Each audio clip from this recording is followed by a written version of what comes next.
Hey everybody, how's it going? My name is Gio, and thanks for clicking on the video and watching.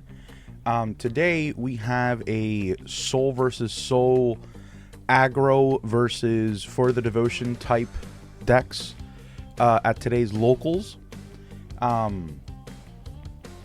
It should be a fairly interesting match. I got paired up with David. He's one of my good friends from our local LGS, Tates gaming satellite, where we have just started like doing weekly events for shard bugs. So, you know, if you're in the South Florida area and you're interested in playing shard bugs, come check it out. We play at 7 o'clock every Thursday. I'm not sponsored by Tates or by shard bugs. I really like my local LGS. I think all the people are really cool. All the people that have been showing up for these shard bugs events have also been like really kind and awesome people. And I'm just a fan of the game shard bugs as well. So yeah, so here we go. We rolled the dice, and if I'm not mistaken, I'm not sure who's starting the game. I believe David starts this one, but you know, we go ahead and we mulligan. I didn't see any woolly bears in my opening hand, so I figured, hey, let me shuffle and try to get my hands on some woolly bears, because otherwise, you know, the start for soul is a bit slow. So wanted to fix up my hand and see what we were able to get. Yeah, and then here I also forgot that, like, you know, I did my mulligan, shuffled and everything, and then I forgot to present my deck. So, you know, just, you know, shout out to David for having just the patience with me. I'm still learning the game, so there's a lot of things that I still don't know, and a lot of things that I always forget too. So, but everybody at this locals was also super patient. So shout outs to everybody that, you know, goes to Tate's on Thursdays to play shard bugs. It was really awesome. And yeah, me and David had kind of like a similar start. He played a woolly bear for his turn, and then I was able to find a woolly bear with the mulligan. So, very excited about that. He then places a honey alchemist into his hive, and he plays the bumble speaker as his thing for turn. Bumble speaker is actually a pretty cool card. It gets one extra like toughness or defense for every bee species in your hive. So it gets pretty big, and it gets hard to deal with as the game progresses if you know, they keep putting in more bees. On my turn, I hive a Bumber Botfly.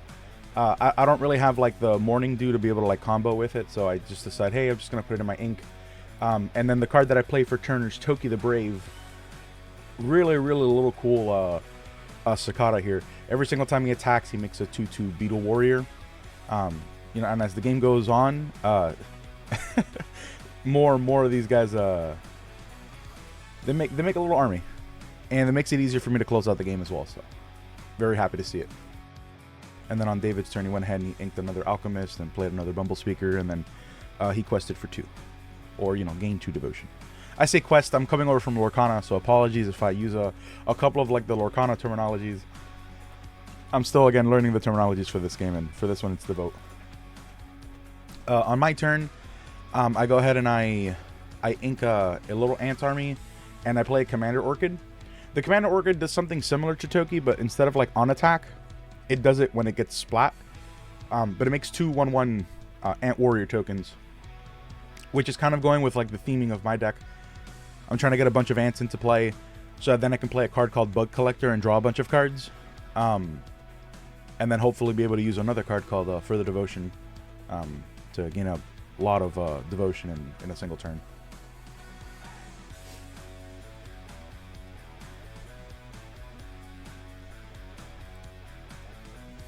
Okay, and so then here it looks like he decided to put a Gilded Sentry into his hive for the turn.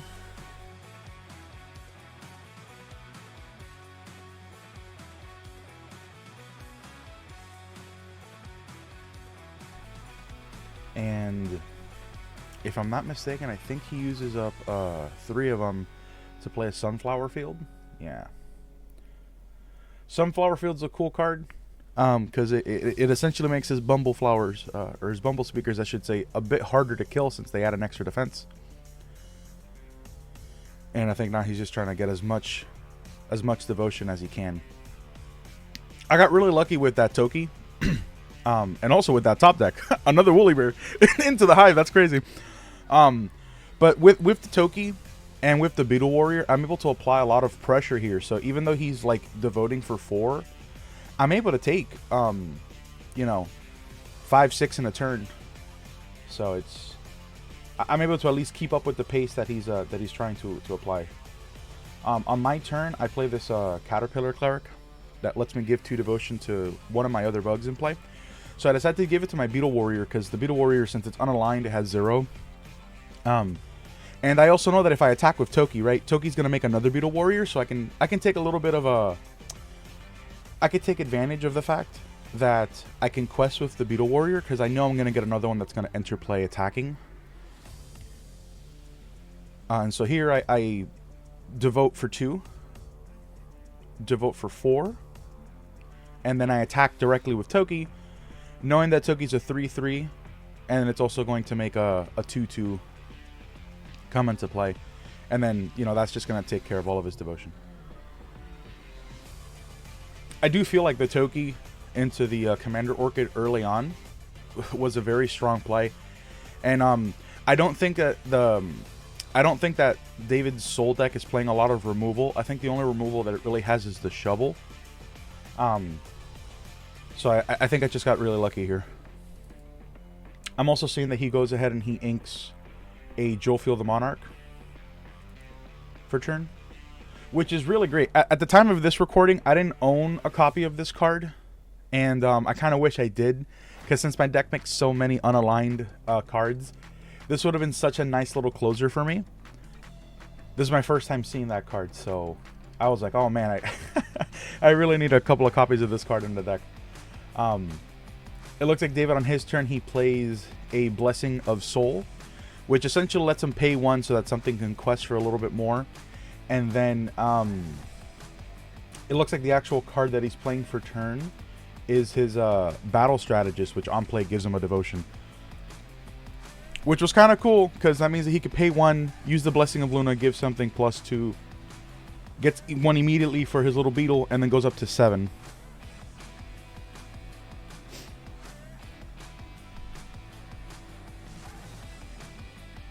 And I think here we're just talking about how big that Bumble speaker is, because I do have a way to be able to get rid of it, but I need to know how much I need to pay. And, you know, with all the extra hives, you know, all the extra bees that he has in his hive and the sunflower field, its defense is constantly changing. But like I did mention, I was able to find the boot, and I used both my woolly bears and my ladybug that I just put into my hive, the devoted ladybug, and that was able to be enough to be able to take him out. It was a 1/4, and since I was able to take that out, it also means that his Bumble speaker is now a 1/3. So if I'm able to find some other removal, it makes it a little bit easier for the following turn. I then play Antonio. Love Antonio. If he dies, you can draw a card, again 2 devotion, and he's also unaligned, right? So it kind of goes with the strategy of the deck. And then here, if I'm not mistaken, I send all 3. Yeah, I send Toki, I send the Mantis Commander, and I also send the 2 Beetle Warriors just to take out his full 7. And the full reason I did this because he does have like a Cleric Beetle, so, you know, he's going to be able to block 1, so this guarantees that, you know, I'm able to take him out. Still have 5 devotion, but I think I have a strong board presence at this point in the game. So, as long as I'm able to keep up the board presence, I think I'll be able to get to a point where I can start questing for 2 or 3 a turn and keep David at a pretty low devotion count. Okay, I know things are bad on his end now because he just put his second Jolfiel the Monarch into his hive again, and I know he can only have 2 of them. I know he doesn't really have a, you know, on play or like from hand effect, but yeah, I think he's starting to fall behind a little bit. Here he pays 5 and he plays the Bug Collector. I think he chose B because he only drew 3 here. I think that's correct. Yeah, he chose B because of the Bumble Speaker and the 2 Honey Alchemists that he have in the hive.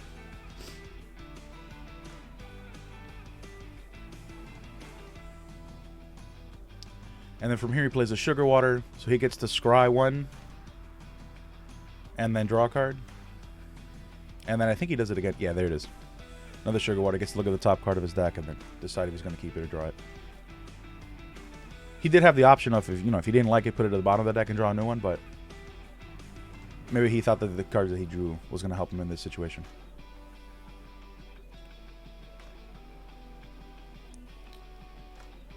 And then here, I think I'm realizing that I have enough to be able to take this out, because I drew another The Boot. Really fortunate for me.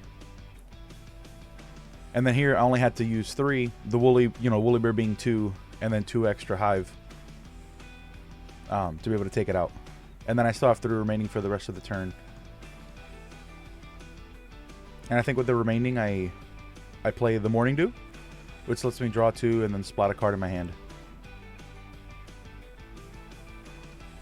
Here's where that Bomberfly comes into play, the combo that I was talking about earlier, because, the Bomberfly has a effect where if it becomes splat, you get to draw a card. So it kind of turns the downside of Morning Dew into an upside, because, instead of +1 card draw, you're +2. Here, realizing that the only thing that he has is a Beetle Cleric, the little Beetle guy. The only thing that I decided to do was just fully quest this turn. I didn't find the need to attack since he had no devotion. And I got myself up to 10.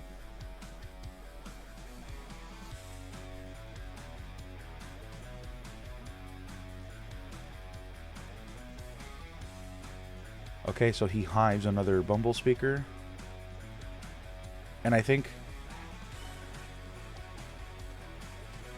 what he's trying to do is play the Jofiel.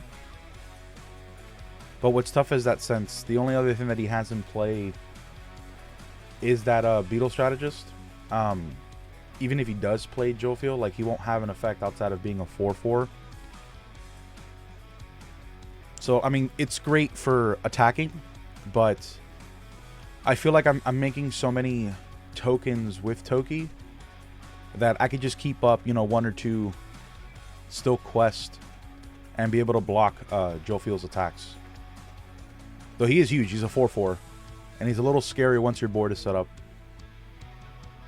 But I don't think in this situation it's going to help a lot. At least until he's able to establish a big board.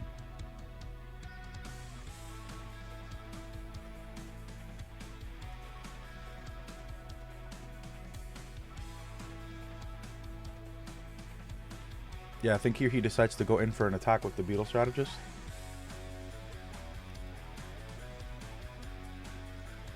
And, like, looking back at this footage, I decided to double block here with the Beetle Warriors, but I think the correct play was to block with one of the Beetle Warriors and also block with Antonio. I still don't think that he would have damaged Antonio, because he does get to assign the damage how he wants, right? So, because if Antonio dies, I get to draw a card or get 2 extra devotion. But I still think the correct play was to block with Antonio and the Beetle Warrior. I don't think it makes much of a difference in terms of, like, the outcome of this game, but like I said, I'm still learning the game, so it's fun for me to be able to see some of these strategies after the fact. During my turn, I go ahead and I just play the Shovel, which gives you the options of making a few variety of tokens. I opt in to make the 6/1/1s. Because again, like, the strategy that I'm going for is get as many ants as I can into play, and then play, Bug Collector, draw a bunch of cards. Currently, I have 7 ants in play, or at least on my field, and I have, it looks like 1 in my hive currently. So if I did have Bug Collector in hand, I'd be able to draw 8 cards, and hopefully in those 8 cards, I have the, further devotion. Since I'm currently sitting at 15 devotion.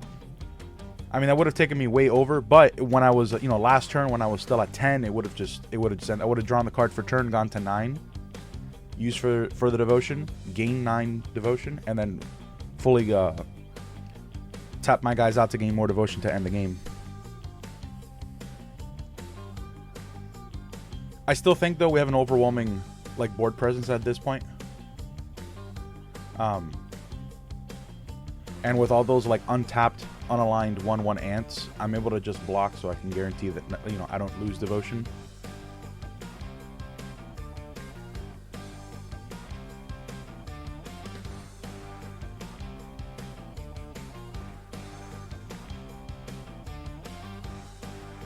we were talking at locals, and I was telling him about, like, I didn't know that Jofiel the Monarch was a card, and how desperately, like, I needed that card in my deck because, Toki, when he attacks, he makes unaligned Beetle Warriors, right? And when the Mantis dies, it makes the 1/1 ants.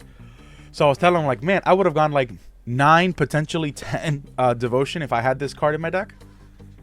And, like, I know it's a 4 Devotion deck, but having the Jofiel also makes it so that I have, like, a second win con in the deck, and I'm not fully reliant on Bug Collector and, for the Devotion. So I think that may be the way that I take this this deck in the future. Though I'm not sure I'm going to keep the Ant strategy. I may try to, like, switch over to Calipetter